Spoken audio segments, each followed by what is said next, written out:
Ya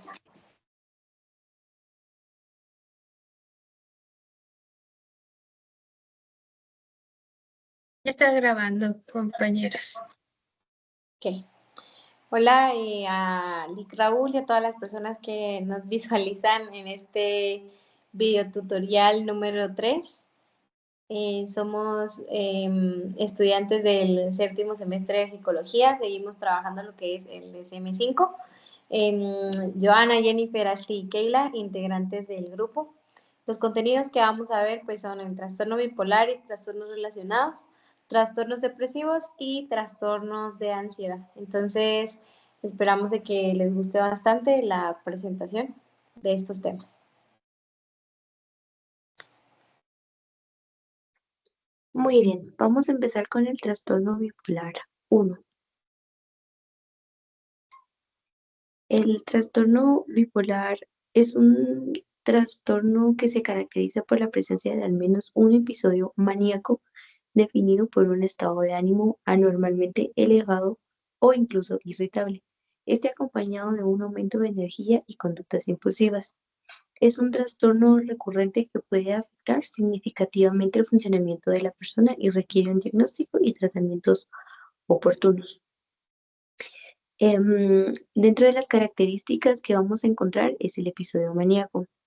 Claramente definido de estado de ánimo anormal y persistentemente elevado, expansivo o irritable, y aumenta anormal la actividad o energía dirigida a objetivos. La duración es al menos de una semana y se presenta la mayor parte del día o incluso casi todos los días. En cualquier duración se requiere hospitalización. Deben presentarse al menos 3 o más síntomas. Dentro de ellos son el autoestima exageradamente o grandiosidad, disminución de la necesidad de dormir, más hablador de lo habitual o presión para mantener el habla, y la distractibilidad. Además, los síntomas causan deterioro importante en el funcionamiento social o laboral y no son atribuibles a sustancias u a otras afecciones médicas. La prevalencia es anual aproximadamente de 0.6% y la prevalencia a lo largo de la vida es acerca del 1%. Esta afecta por igual a hombres y mujeres. Su desarrollo y curso, la edad promedio es de alrededor de los 18 años.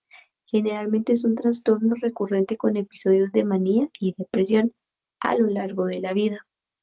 Sin tratamiento puede causar deterioro significativo en el funcionamiento social y ocupacional.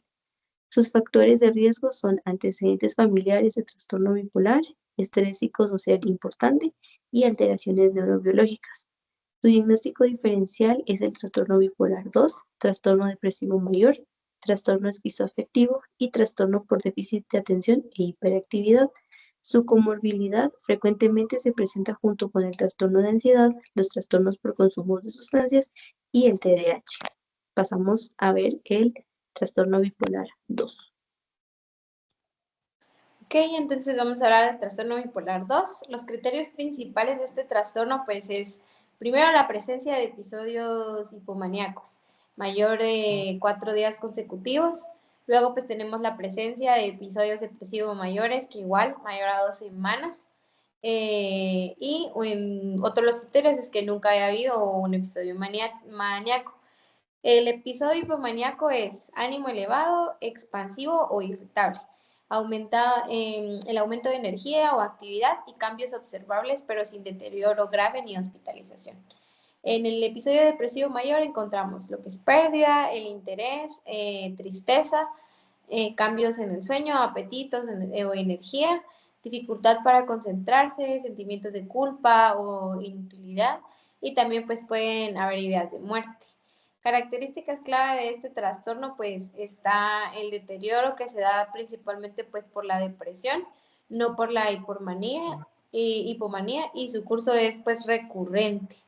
Entonces también tenemos que hay una diferencia entre el trastorno bipolar 1, porque pues en el bipolar 1 pues hay manía En el bipolar 2, pues no hay manía, hay depresión mayor. Aquí en el trastorno bipolar 2 podemos ver que el estado de ánimo siempre se va a caracterizar por pues por esta presencia al menos un episodio hipomaníaco. El curso y evolución es que el inicio frecuente es en adolescentes o en la adultez temprana, alta recurrencia de episodios depresivos y riesgo elevado de suicidio. Y esto es por la fase pues depresiva. Y en el episodio pues en el trastorno bipolar 2 nos encontramos con que nos presentan especificadores como ansiedad, ciclos más o menos de mayores a 4 episodios al año, características mixtas, también características melancólicas o atípicas y catatonia, pero pues esto es raro. La catatonia es como muy raro en este caso. Las características como clínicas importantes es que el episodio más incapacitante siempre va a ser el depresivo. La hipomanía puede pasar desapercibida o incluso verse como productividad. Y el curso pues puede ser crónico y recurrente. La exclusión de la manía, pues aquí nunca ha existido un episodio maníaco en el trastorno bipolar 2 y si aparece la manía, entonces ya cambia a ser el trastorno bipolar 1. Entonces acá por eso nos indican que pues no tienen que haber un historial de episodios maníacos. Entonces ya podríamos pasar a la siguiente diapositiva.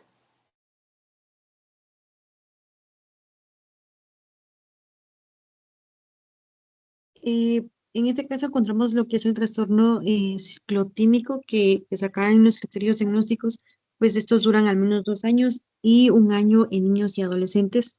Y también pues los síntomas están presentes al menos en la mitad del tiempo y no desaparecen por más de 2 meses seguidos. En las características diagnósticas, pues podemos encontrar que la principal es una alteración crónica y fluctuante del estado de ánimo, con numerosos periodos de síntomas hipomaníacos y depresivos leves. Y pues estos síntomas no son lo suficientemente intensos para cumplir con criterios de episodios completos de depresión mayor, bien manía o hipomanía. En la prevalencia encontramos que a lo largo de la vida es aproximadamente el 0.4% al 1% y afecta por igual ya sea a hombres y a mujeres. En desarrollo y curso tenemos que generalmente comienza en adolescencia o en adultez temprana y pues entre un 15% y un 50% de los pacientes pueden desarrollar posteriormente el trastorno bipolar 1 o bipolar 2. En factores de riesgo y pronóstico tenemos de que existe pues mayor frecuencia de trastorno bipolar 1, bipolar 2 y depresión mayor en familiares de primer grado. En el diagnóstico diferencial, pues acá se debe de diferenciar lo que son los trastornos bipolares o depresivos debido a otra afección médica.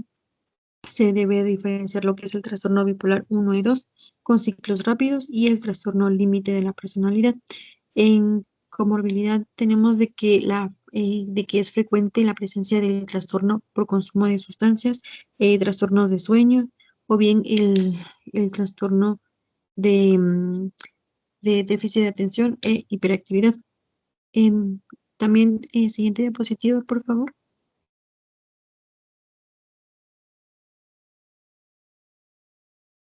Gracias. Y acá tenemos lo que es el trastorno bipolar y el trastorno relacionado inducido por sustancias y medicamentos. Bueno, acá prácticamente, pues en el criterios de diagnósticos tenemos de que se caracteriza por una alteración importante y persistente del estado de ánimo o bien con ánimo elevado, expansivo o irritable.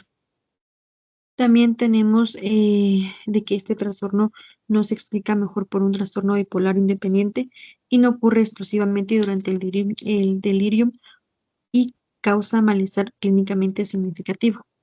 En las características diagnósticas tenemos lo que es de que son esencialmente los mismos que los de la manía y la hipomanía o bien la depresión. Los síntomas aislados como irritabilidad, nerviosismo o agitación durante el tratamiento antidepresivo no son suficientes para establecer el diagnóstico de trastorno bipolar. También tenemos lo que es las características asociadas que apoyan el diagnóstico y pues la etiología, es decir, que la relación causal con el uso de medicamentos psicotrópicos o sustancias de abuso es la clave del diagnóstico. Como preferencia, pues acá no existen estudios epidemiológicos específicos, pues cada sustancia puede tener su propio riesgo de inducir un trastorno bipolar, maníaco o hipomaníaco. En desarrollo y curso tenemos de que la manía inducida por fenciclidina puede amenazar con delirium o bien evolucionar hacia un estado de manía o manía mixta. En los marcadores diagnósticos tenemos de que pues el uso de las sustancias de la sustancia mediante análisis de sangre u orina puede corroborar ya lo que es el diagnóstico. Y como diagnóstico diferencial, pues acá se debe diferenciar lo que son los otros trastornos bipolares, de la intoxicación por sustancias, del delirium incluido por sustancias y de los efectos secundarios de medicamento. Por último, la comorbilidad puede presentarse junto con el consumo de sustancias ilícitas, especialmente estimulantes y fenciclidina, así como el uso de medicamentos esteroides o inmunosupresores. Siguiente, por favor.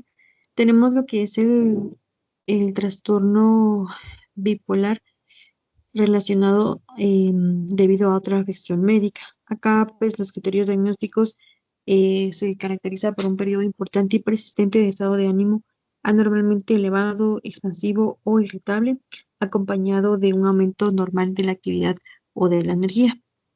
También tenemos las características diagnósticas, pues son la presencia de un periodo importante y persistente de ánimo anormalmente elevado, expansivo o bien irritable, ¿verdad? Junto a un aumento anormal de la actividad o la energía atribuible a otra afección médica. En las características asociadas que apoya el diagnóstico, podríamos decir que las afecciones médicas más asociadas se encuentran en la enfermedad del Cushing, el infarto cerebral o bien el daño cerebral por traumatismo. En el desarrollo y curso, pues acá el trastorno suele comenzar de forma aguda o subaguda durante las primeras semanas y el primer mes tras el inicio de la afección médica asociada. En el aspecto relacionado con culturas y el género, pues acá aquí va a diferenciar o se diferencia más bien por las culturas y el género que corresponden ya a cada país. Entonces, un ejemplo sería de que la esclerosis múltiple y el infarto cerebral presentan pues una variación según los factores genéticos, ambientales y culturales. También tenemos los marcadores diagnósticos y acá en los marcadores diagnósticos pueden existir lo que son los niveles de esteroides en sangre u orina para corroborar la enfermedad de Cushing. También tenemos lo que son las consecuencias funcionales del trastorno bipolar y trastorno relacionado debido a otra afección médica. Entonces, tenemos lo que son los síntomas bipolares, que pueden empeorar las alteraciones asociadas a la afección médica y dificultad, y pueden estas dificultar lo que es el tratamiento. Y pues no obstante, los síndromes afectivos pueden ser recurrentes en casos de daño cerebral u otras enfermedades del sistema nervioso central. Como diagnóstico diferencial tenemos lo que es los síntomas del delirium, la catatonia, la ansiedad aguda y los síntomas depresivos o maníacos inducidos por medicamentos. La comorbilidad pues suelen ser aquellos asociados a las afecciones médicas implicadas por la etiología y en pacientes con enfermedades de Cushing el delirium pues puede aparecer antes o durante los síntomas maníacos. Siguiente, por favor. También tenemos los que son los trastornos de ansiedad, perdón, no, la otra.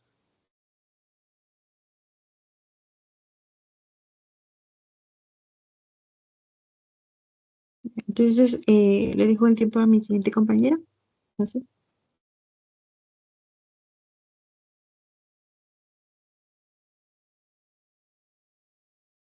Seguir hablando.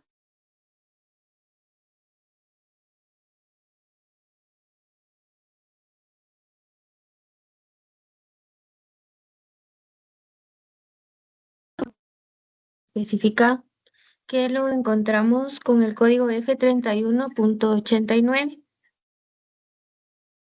Pues este se utiliza cuando una persona presenta síntomas característicos de un trastorno bipolar que causan malestar o deterioro significativo, pero no cumple completamente los criterios de ninguno de los trastornos bipolares. En este caso, el profesional indica el motivo exacto por el cual no se cumplen todos los criterios. Los ejemplos incluidos en esta categoría son los episodios hipomaníacos de corta duración, de 2 a 3 días, y episodios de depresión mayor. Estos existen en episodios depresivos mayores y episodios hipomaníacos que cumplen los síntomas requeridos, pero duran menos de los 4 días exigidos para la hipomanía.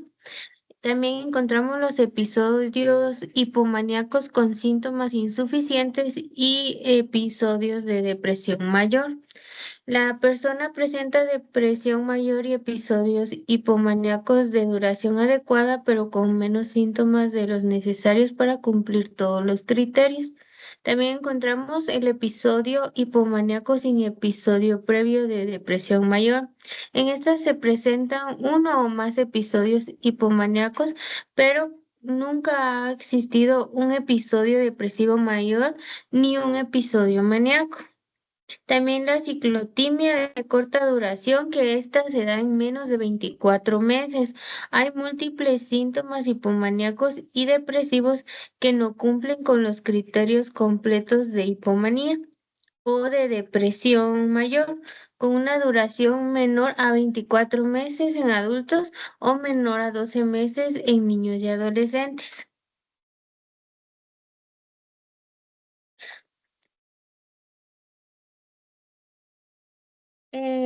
También encontramos el trastorno bipolar y trastorno relacionado no especificado con el código F31.9.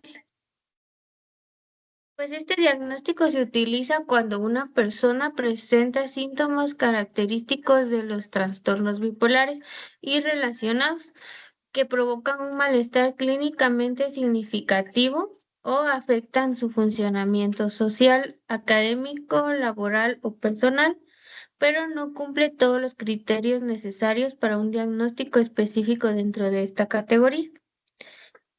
También se emplea cuando el profesional decide no indicar la razón exacta por la que no se cumplen los criterios completos o cuando no existe suficiente información para realizar una evaluación detallada, como suele ocurrir en servicios de urgencias o también en las primeras valoraciones clínicas. Su finalidad es permitir que el profesional reconozca la presencia de síntomas bipolares importantes, aunque todavía no sea posible determinar con precisión el tipo específico de trastorno bipolar.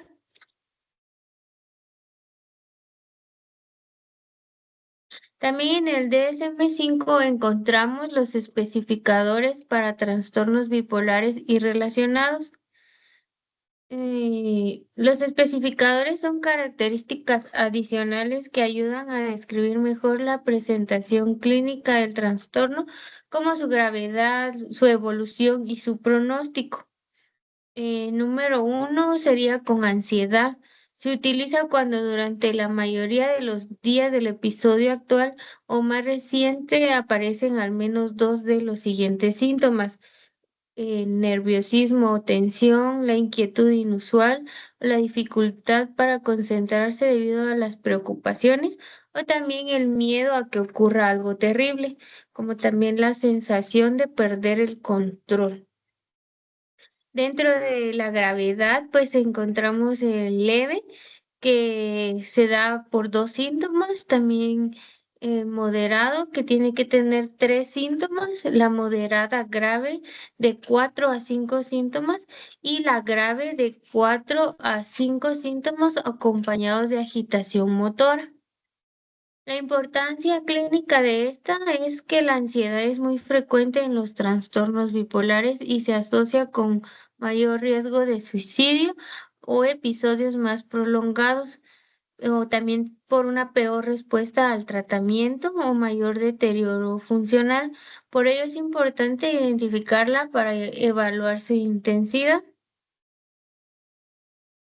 Con características mixtas, esta indica que la presencia simultánea de síntomas de manía y depresión, por ejemplo, el episodio maníaco o hipomaníaco con una característica mixta.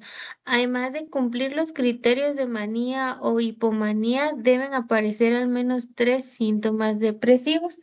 Entre estos, la tristeza o el estado de ánimo deprimido, la pérdida de interés o de placer, también la agitación o lentitud psicomotora, la fatiga, los sentimientos de inutilidad o de culpa o los pensamientos de muerte o suicidio.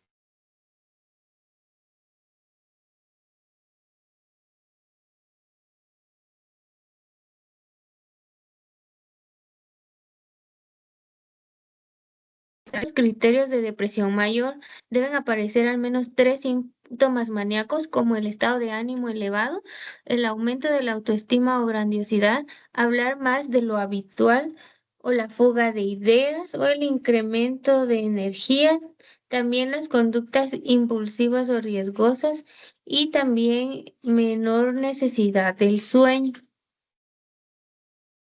La importancia clínica son las características mixtas que aumentan la complejidad del diagnóstico y son un factor importante de riesgo para desarrollar trastornos bipolares más definidos.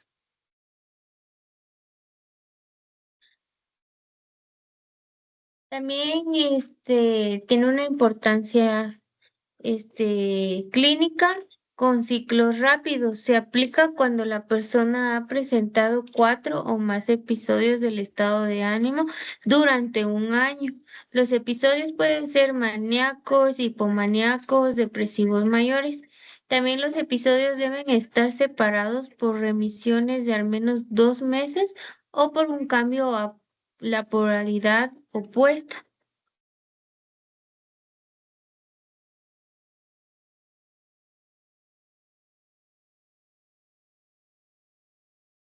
También con características melancólicas se utiliza cuando durante la fase más grave del episodio depresivo aparecen síntomas muy intensos. Debe de existir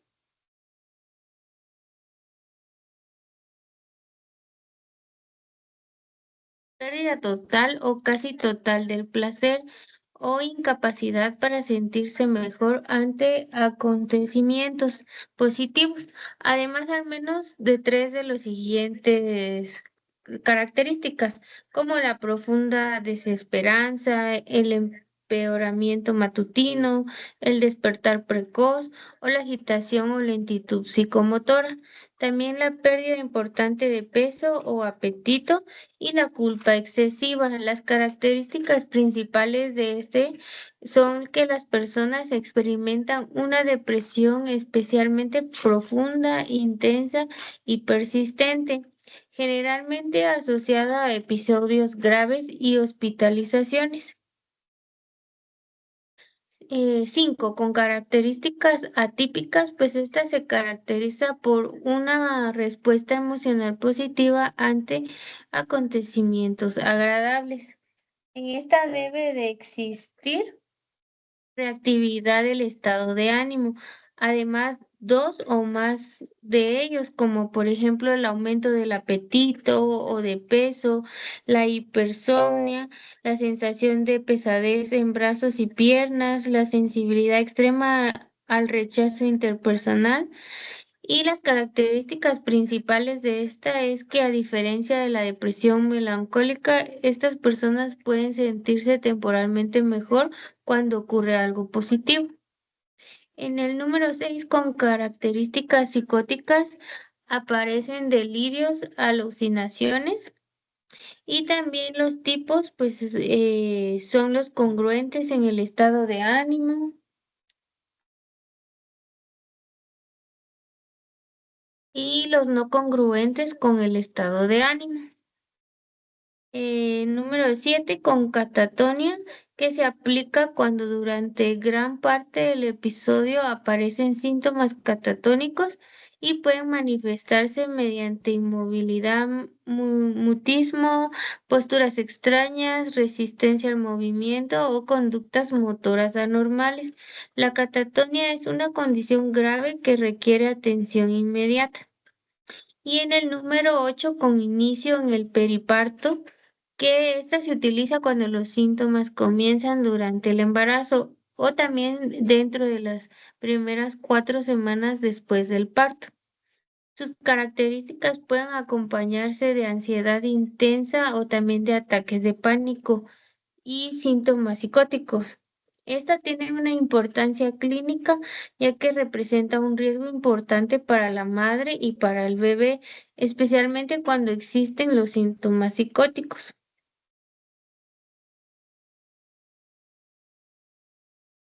Y el número 9, con patrón estacional, que esta existe una relación constante entre los episodios y una estación específica del año.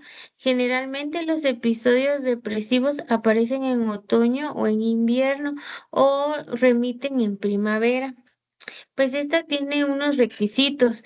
Debe de observarse durante al menos 2 años y el patrón debe ser claramente repetitivo. Sus características más frecuentes son el cansancio, el exceso de sueño, el aumento del apetito o el aumento de peso. También el deseo intenso de los carbohidratos. El estado de remisión, que se encuentra en remisión parcial y remisión total. La remisión parcial, pues los síntomas han mejorado, pero aún persisten algunos signos del trastorno o han transcurrido menos de 2 meses desde la recuperación.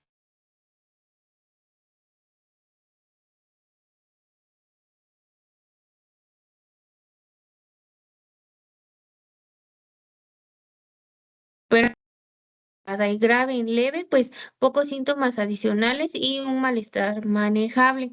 En la moderada, pues intensidad intermedia y deterioro funcional moderado. Y en grave, muchos síntomas, gran sufrimiento emocional y también un marcado deterioro social, académico y laboral.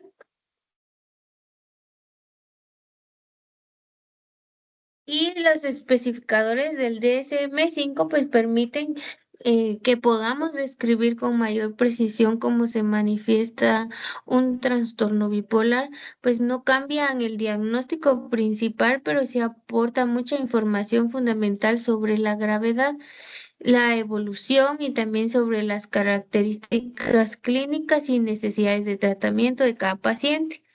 Pues gracias a ellos, los profesionales pueden realizar diagnósticos más completos y diseñar intervenciones más adecuadas para cada paso. También dentro del DSM-5 pues encontramos en los trastornos depresivos. Y encontramos en el primer apartado la introducción a los trastornos depresivos. Los trastornos depresivos constituyen un grupo de trastornos mentales cuyo rasgo principal es la presencia de un estado de ánimo triste, vacío o irritable, acompañado de cambios físicos, emocionales y cognitivos que afectan significativamente el funcionamiento de la persona en diferentes áreas de su vida. Esta, pues a diferencia del DSM-4, en el DSM-5 los trastornos depresivos se separaron de los trastornos bipolares.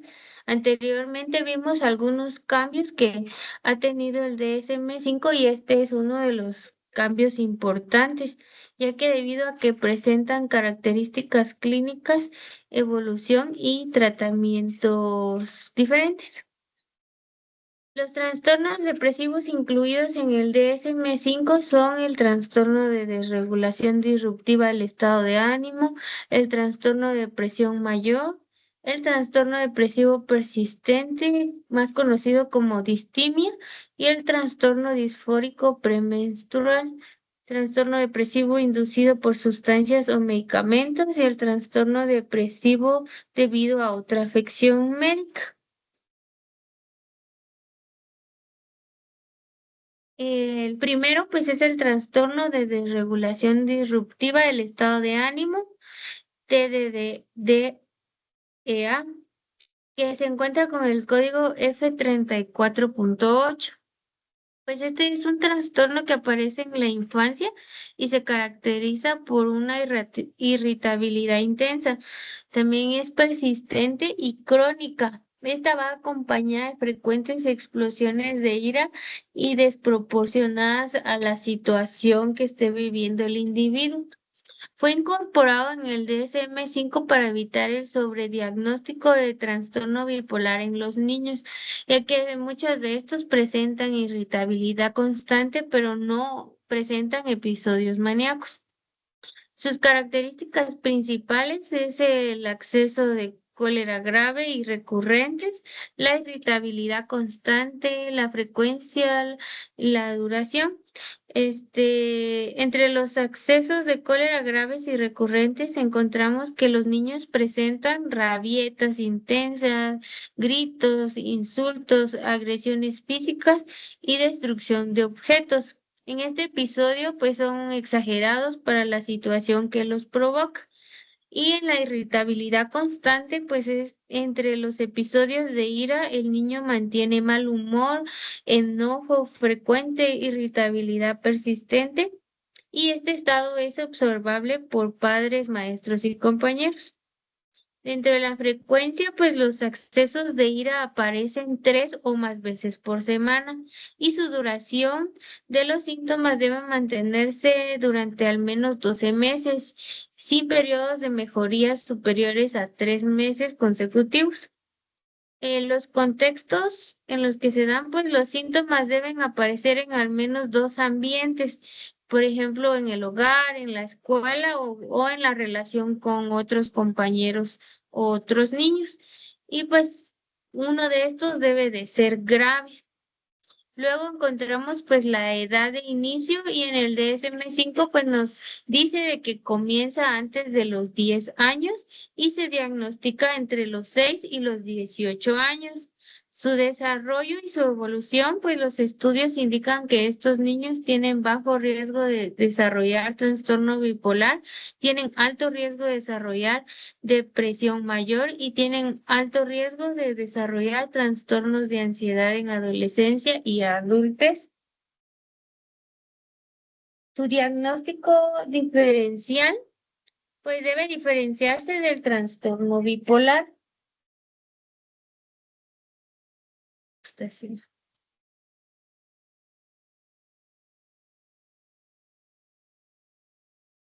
Del trastorno bipolar y la diferencia principal entre el trastorno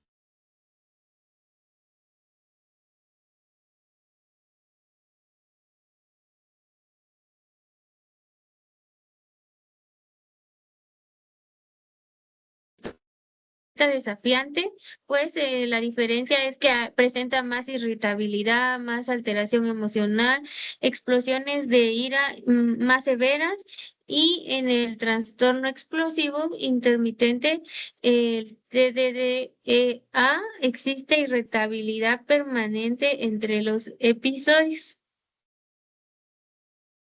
La comorbilidad más frecuente que aparece junto con el TDAH, también con el trastorno de ansiedad, el trastorno depresivo mayor y el trastorno de conducta. Los trastornos por consumo de sustancia también son uno de ellos. Ahora vamos a hablar sobre el trastorno de depresión mayor. Pues este es el trastorno depresivo más conocido y representa la forma clásica de la depresión. Se caracteriza por episodios depresivos que duran como mínimo 2 semanas y producen alteraciones importantes. Por ejemplo, el estado de emocional, el pensamiento, el comportamiento, el funcionamiento físico. Los criterios diagnósticos principales es que para el diagnóstico deben presentarse al menos 5 síntomas durante 2 semanas consecutivas. Uno de ellos debe ser obligatoriamente, que es el estado de ánimo deprimido. La persona se siente triste, vacía, desesperanzada, sin motivación, o bien también la pérdida de interés o placer. Por ejemplo, la persona deja de disfrutar de sus actividades que antes pues le resultaban muy agradables. Pues entre otros síntomas también pueden aparecer cambios en el peso o en el apetito, por ejemplo, el aumento de peso, la disminución del apetito y el aumento del apetito también. También alteraciones del sueño, puede presentar insomnio o hipersomnia o dormir demasiado, ¿verdad? En este caso, la hipersomnia. Los cambios psicomotores en estas personas, pues puede ser agitación, lentitud física y mental. Y también la fatiga constante, que puede ser una sensación permanente de cansancio. También los sentimientos de inutilidad o de culpa. La persona puede sentirse inútil o puede sentirse culpable excesivamente y también pensar que es una carga para los demás, ya sea para los padres o para la pareja. Los problemas cognitivos es la dificultad para concentrarse, los problemas de memoria y la dificultad para tomar decisiones. Los pensamientos relacionados con la muerte. Por ejemplo, pueden existir deseos de morir, ideas suicidas, planes suicidas, intentos de suicidio.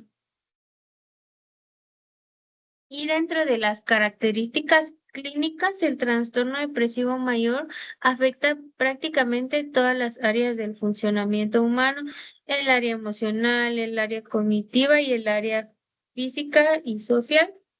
En el área emocional, pues porque la persona se siente profundamente triste, o se siente vacía emocionalmente o muy desesperanzada. En el área cognitiva, pues los pensamientos muchas veces son negativos, son pésimos y son de autocrítica excesiva. Y en el área física, pues encontramos que las personas suelen cansarse mucho o también tener los cambios de apetito y las alteraciones del sueño. En el área social, pues ellos suelen aislarse de los demás, tener una pérdida de relaciones sociales y disminuir el rendimiento laboral o académico.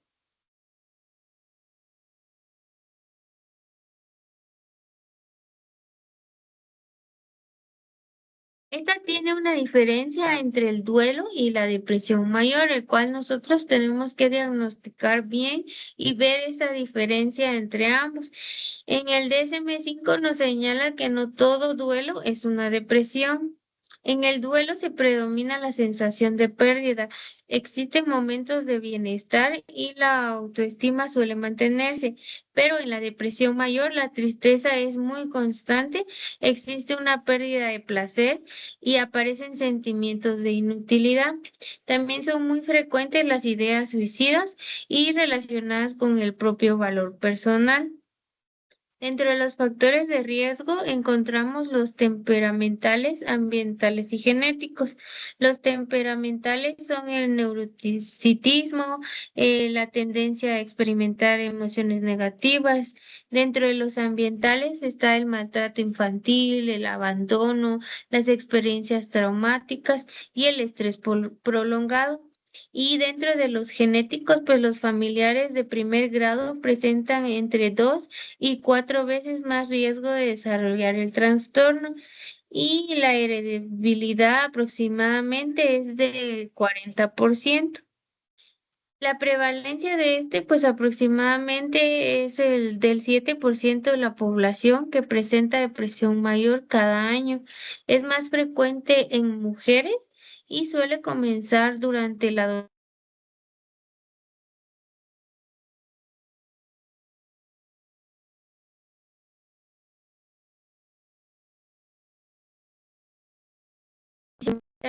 ocurrir una sola vez en la vida. Solo que se me va un poquito la señal, pero dentro del curso y la evolución de la depresión puede presentarse como un episodio único y ocurrir una sola vez en la vida, pero también puede ser recurrente y presentar varios episodios separados por periodos de recuperación y el riesgo de recaída aumenta cuando el primer episodio fue grave y existen síntomas residuales. Han ocurrido también múltiples episodios previos. El riesgo del suicidio, que es una de las complicaciones más importantes de este trastorno, ya que los factores que aumentan el riesgo incluyen intentos previos, sentimientos intensos de desesperanza, quieren vivir solos y el trastorno límite de la personalidad. Sus consecuencias funcionales, pues la depresión puede generar en la escuela un bajo rendimiento y dificultades de concentración. En el trabajo puede disminuir la producción o la productividad y también puede que la persona se ausente mucho.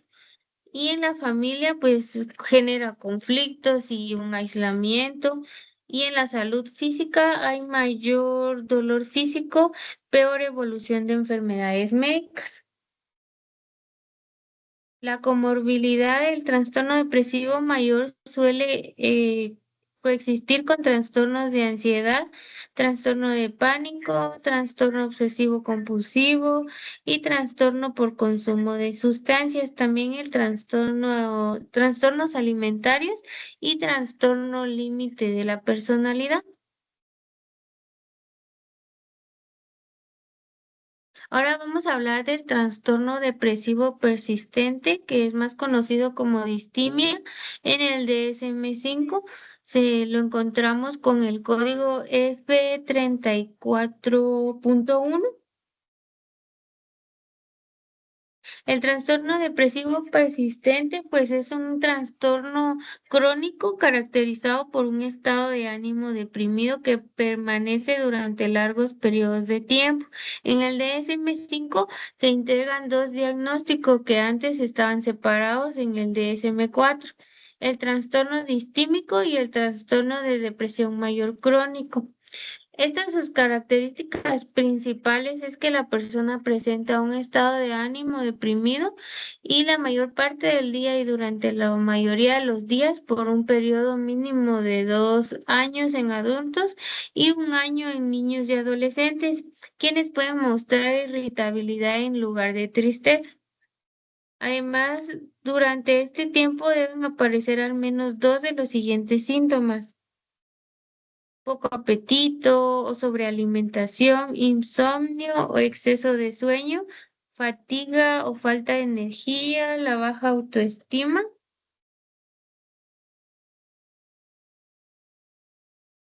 Dentro del desarrollo y curso, pues generalmente comienza de forma gradual en la infancia, en la adolescencia o en la adultez temprana y tiene un curso prolongado y persistente. Las personas suelen describirse como alguien que siempre ha sido triste o pesimista o desanimado.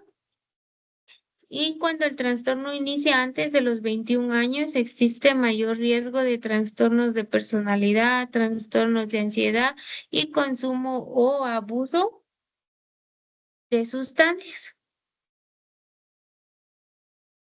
Dentro de los factores de riesgo están los temperamentales, que es un alto nivel de neurocitismo.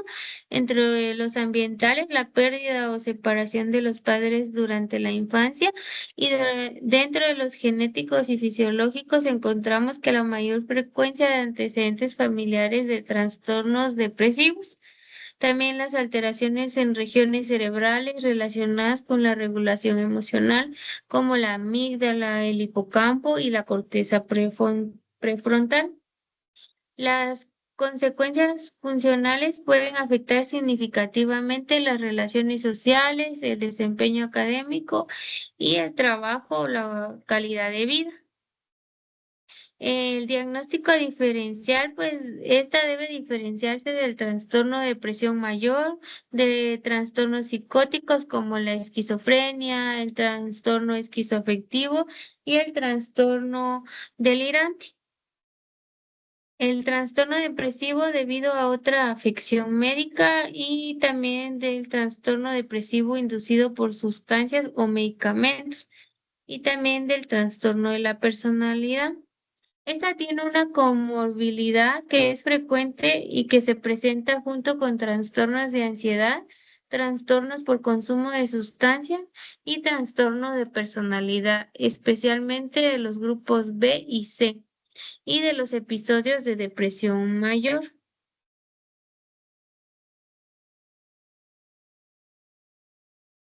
Dentro del trastorno disfórico premenstrual, que es el TDPM,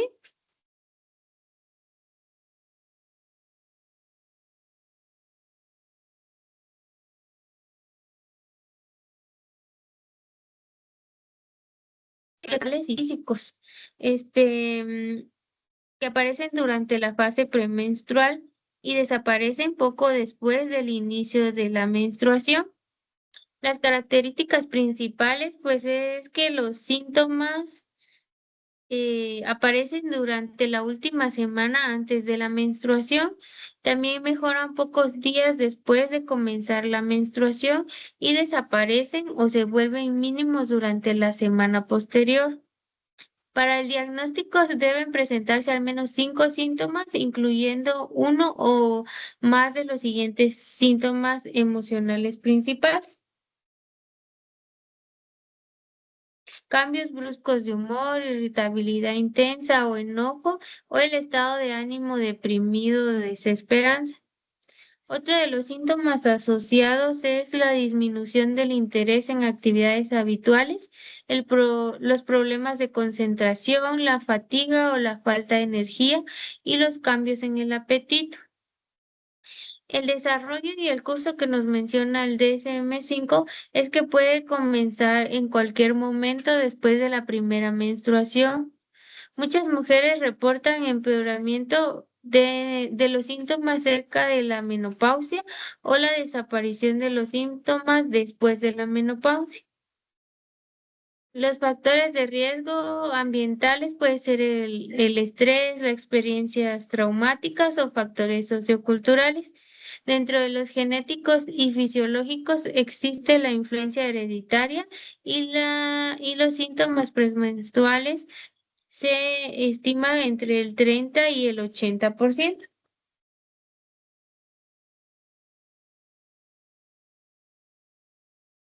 La prevalencia. Se estima que afecta aproximadamente entre el 1.8% y el 5.8% de las mujeres con menstruación. Y la comorbilidad pues puede coexistir con la depresión mayor, con los trastornos de ansiedad, el trastorno bipolar y la bulimia nerviosa, también con el trastorno por consumo de sustancias y las enfermedades médicas como migraña, asma y epilepsia. Pues este es el trastorno disfórico premenstrual y es una forma grave de alteración emocional relacionada con el ciclo menstrual.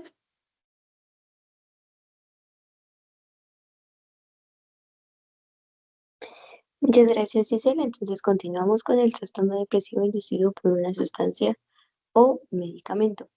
Este se caracteriza por un estado de ánimo deprimido o disminución importante del interés o placer en las actividades que aparecen durante o poco después de la intoxicación. O algunas de las sustancias asociadas a este trastorno son el alcohol, las anfetaminas, cocaína, corticosteroides y sedantes e hipnóticos. Su prevalencia no es exacta, aún es desconocida y depende del consumo de sustancias en la población. Su diagnóstico diferencial debe de diferenciarse dentro del trastorno depresivo mayor y los síntomas depresivos relacionados con la abstinencia normal. También se encuentra em,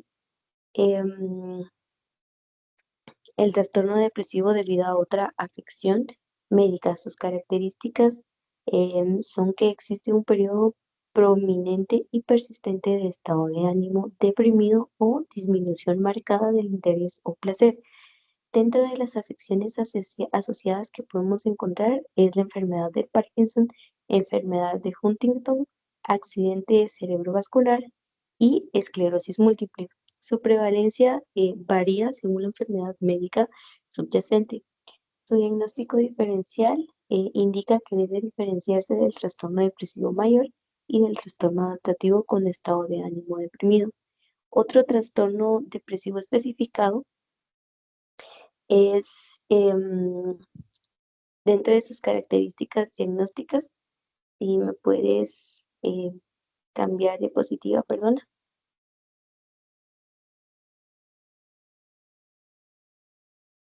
Otra, perdona. Muy bien. Les estaba comentando del trastorno depresivo especificado. Sus características diagnósticas es que se utiliza cuando predominan síntomas depresivos que causan malestar clínicamente significativos, pero no cumplen todos los criterios. Este es de un trastorno depresivo específico. Algunos ejemplos son el episodio depresivo de corta duración y el episodio depresivo con síntomas insuficientes. Su prevalencia, no existe una prevalencia específica. Y como último punto tenemos el otro trastorno depresivo no especificado.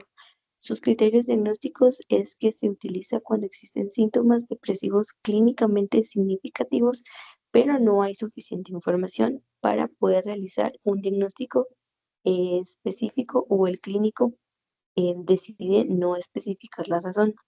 Su prevalencia no se dispone de datos específicos como tal y este se utiliza frecuentemente en servicios de urgencia y evaluaciones iniciales. ¿me puedes cambiar, perdona, de diapositiva?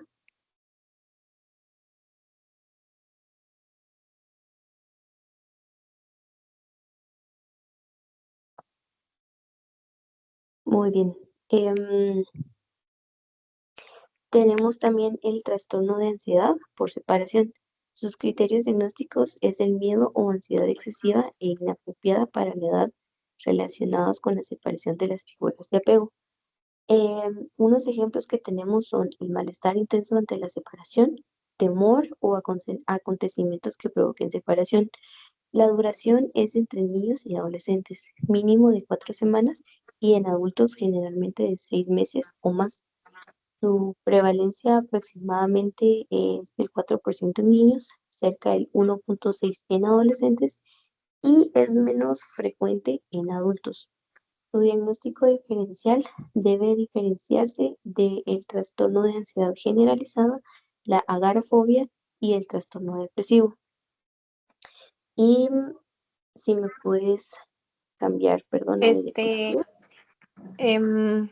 Solo para ir recapitulando de los trastornos de ansiedad,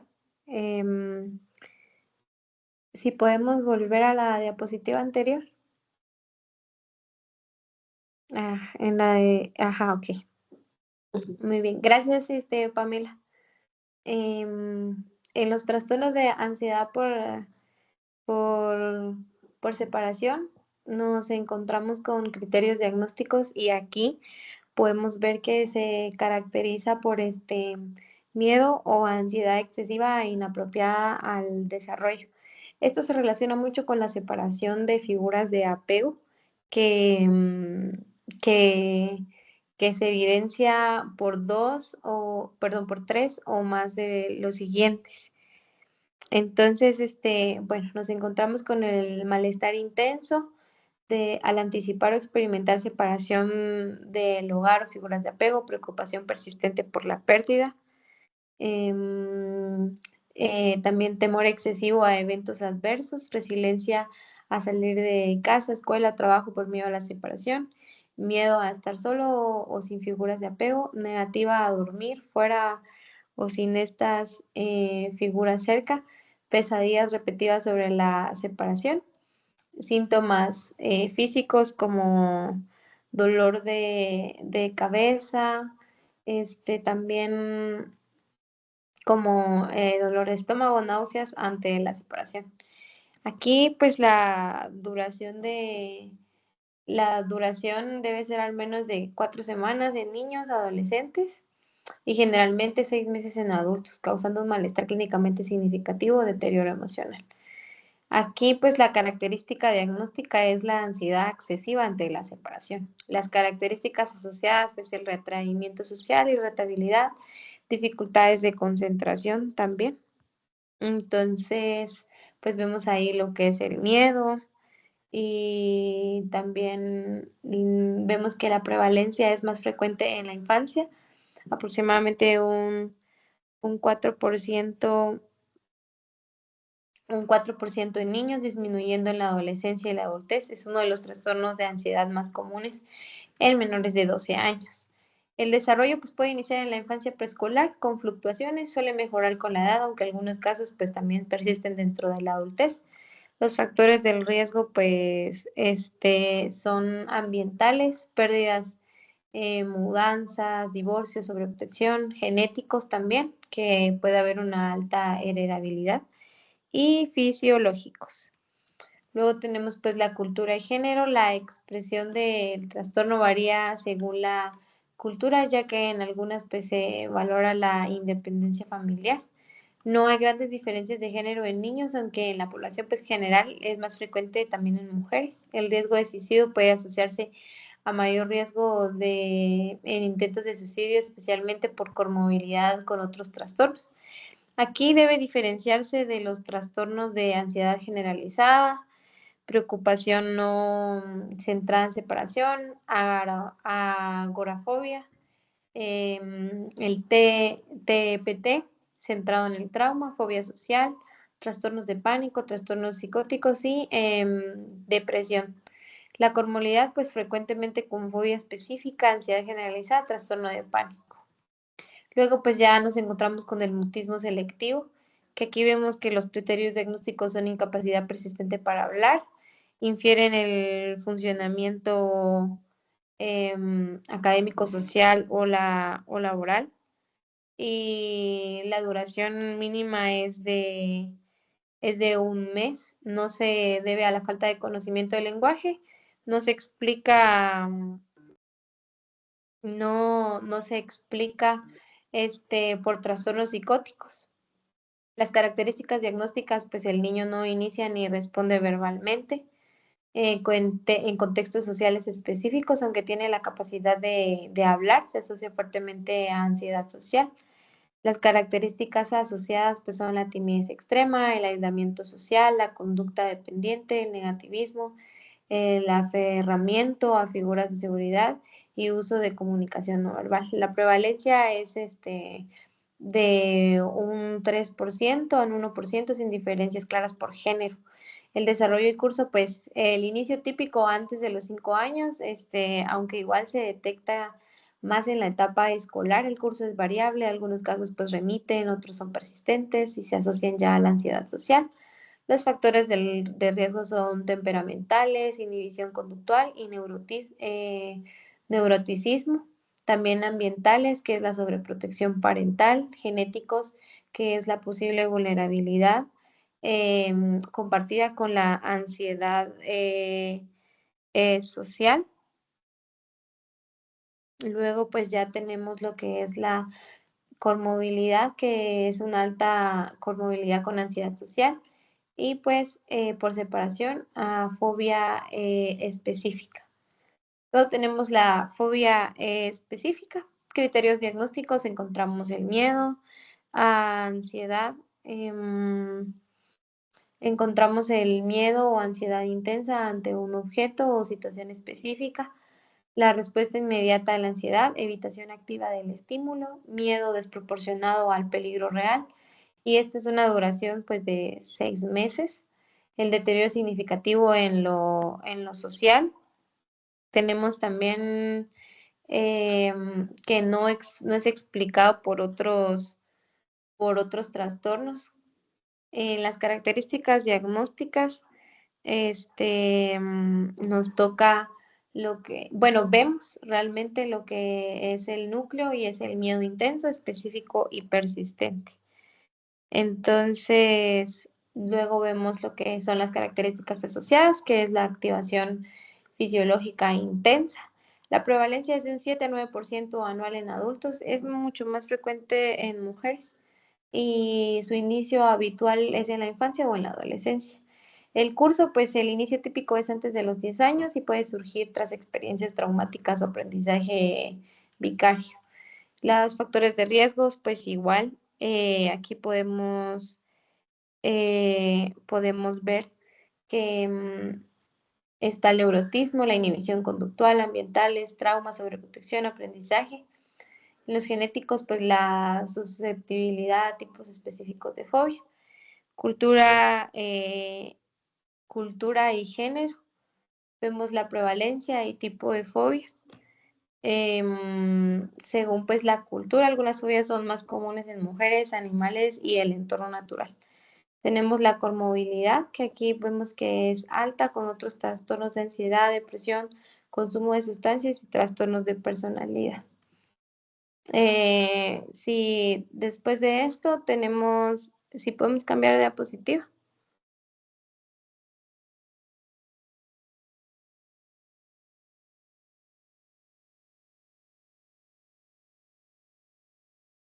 Aquí ya nos encontramos pues con tres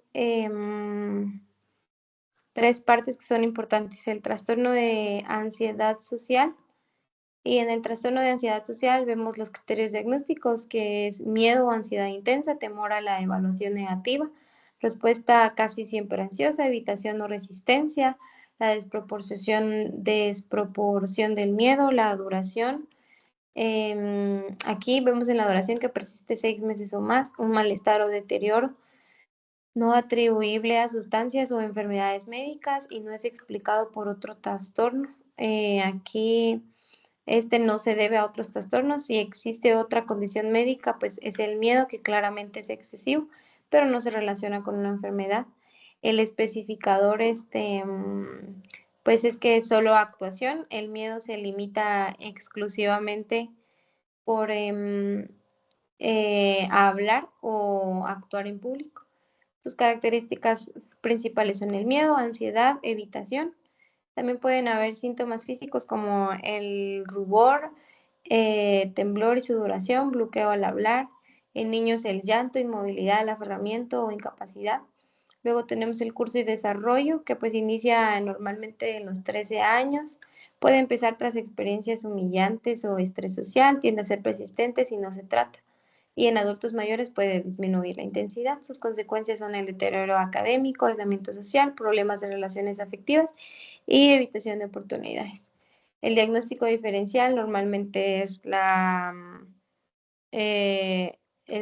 timidez normal, agorafobia, el pánico, el TAC, fobias específicas, el mutismo selectivo y el TEA.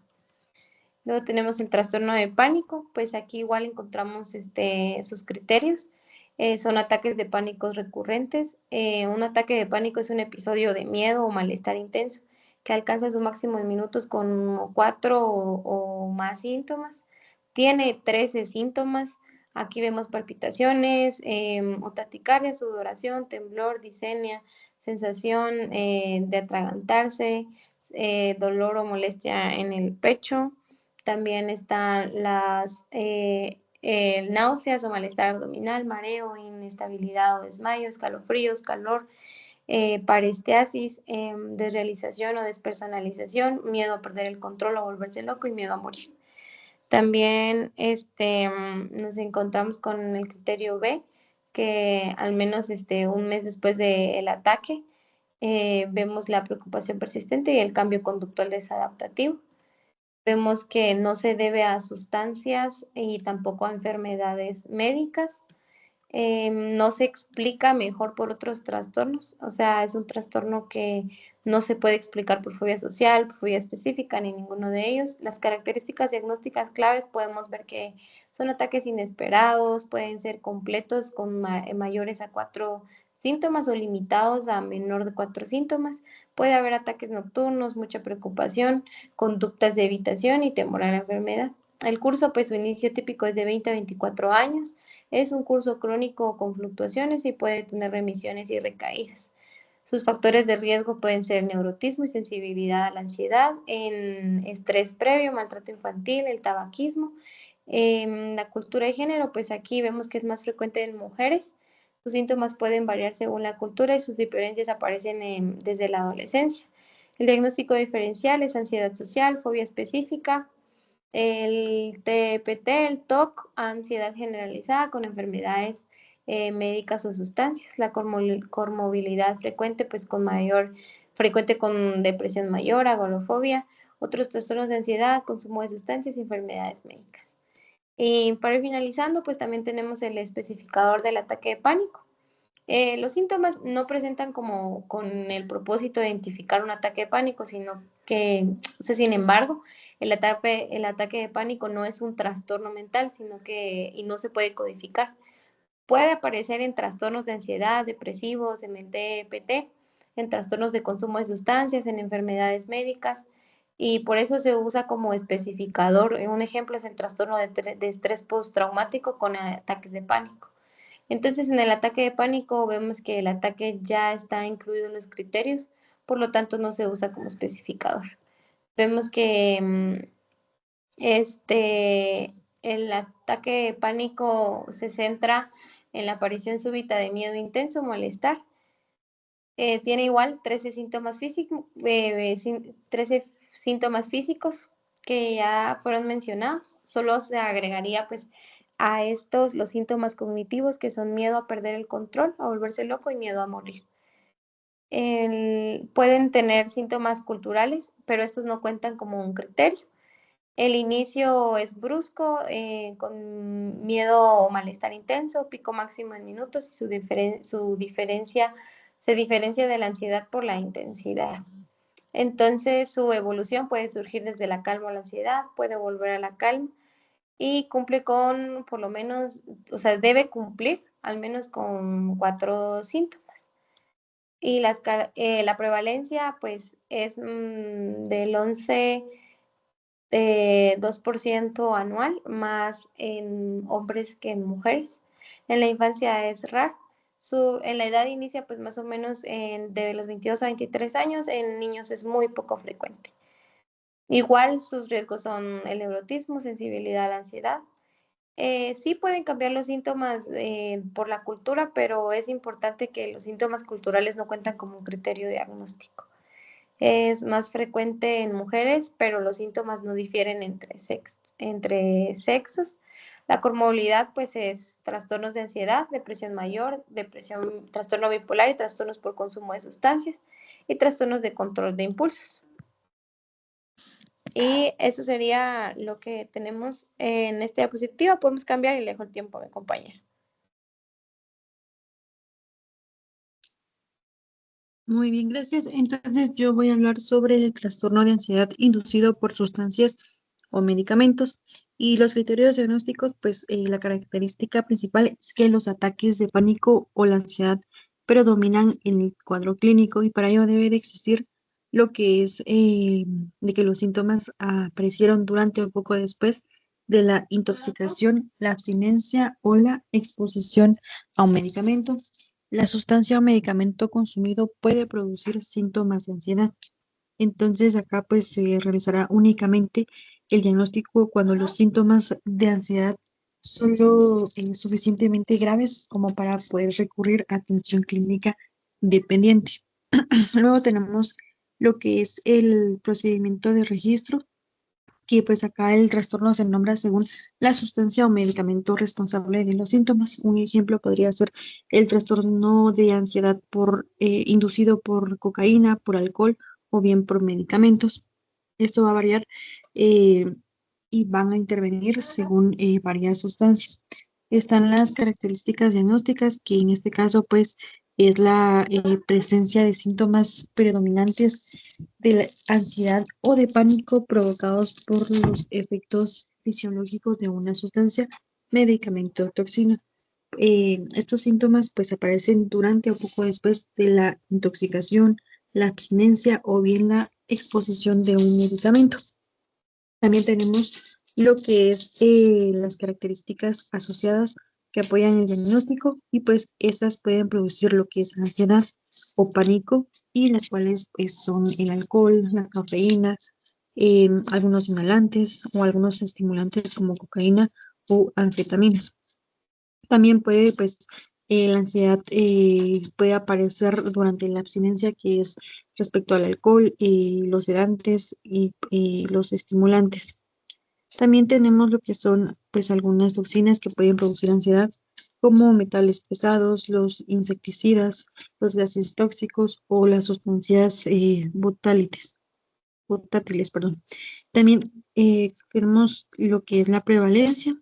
En la prevalencia pues no es exacta, perdón, la prevalencia exacta no está claramente establecida y pues en la población general parece ser poco frecuente, con una prevalencia anual aproximadamente del 0,002%, aunque en poblaciones clínicas puede ser más elevada.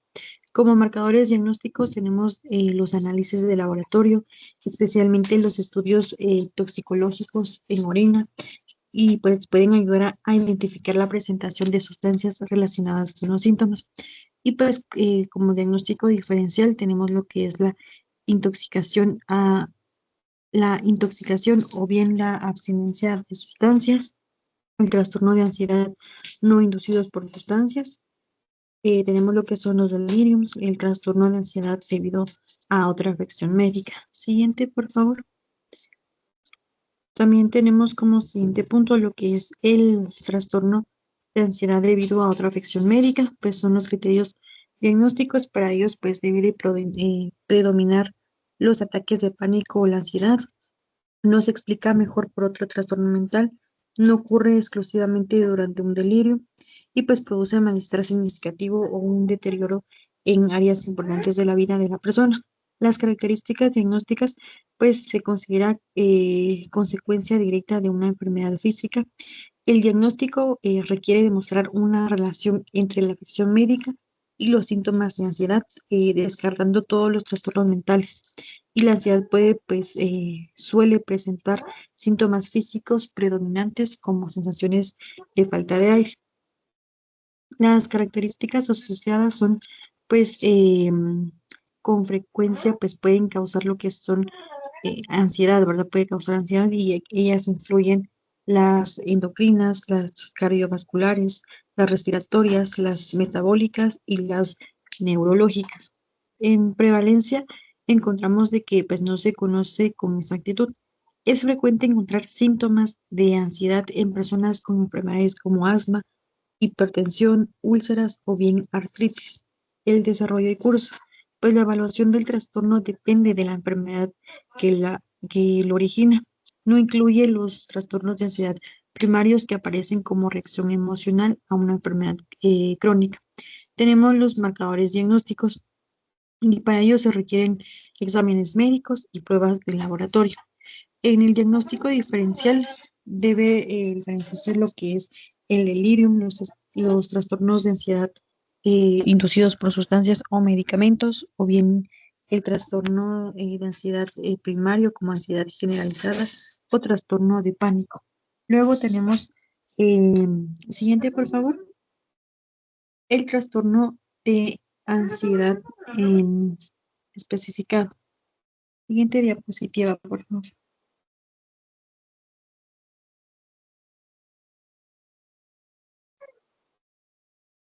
Bueno, en la siguiente diapositiva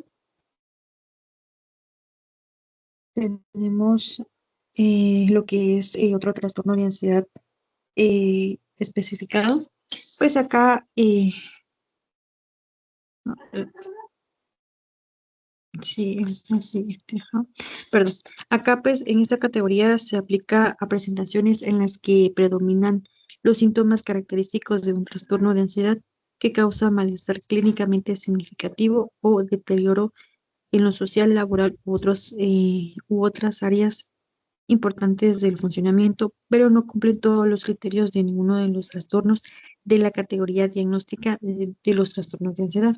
Algunos ejemplos son, pues, ataques sintomáticos limitados, la ansiedad generalizada que no se produce en mayor número de días que en las que no está presente, lo que son los ataques del viento y ataque de nervios. Siguiente, por favor. Y para culminar, pues, con el último tema, el trastorno de ansiedad no especificado. Y en esta categoría se aplica a presentaciones en las que predominan los síntomas característicos de un trastorno de ansiedad que causa, pues, malestar clínicamente significativo o deterioro en lo social, laboral u otras áreas importantes del funcionamiento, pero que no cumplen todos los criterios de ninguno de los trastornos de la categoría diagnóstica de los trastornos de ansiedad. Es decir, que pues no, acá no existe suficiente información para poder hacer ya como tal un diagnóstico más específico. Entonces, eso ha sido todo por hoy. Con esto concluimos con nuestro tercer video diario y pues agradecemos bastante a aquellas personas que vayan a visualizar pues nuestro video. Muchas gracias.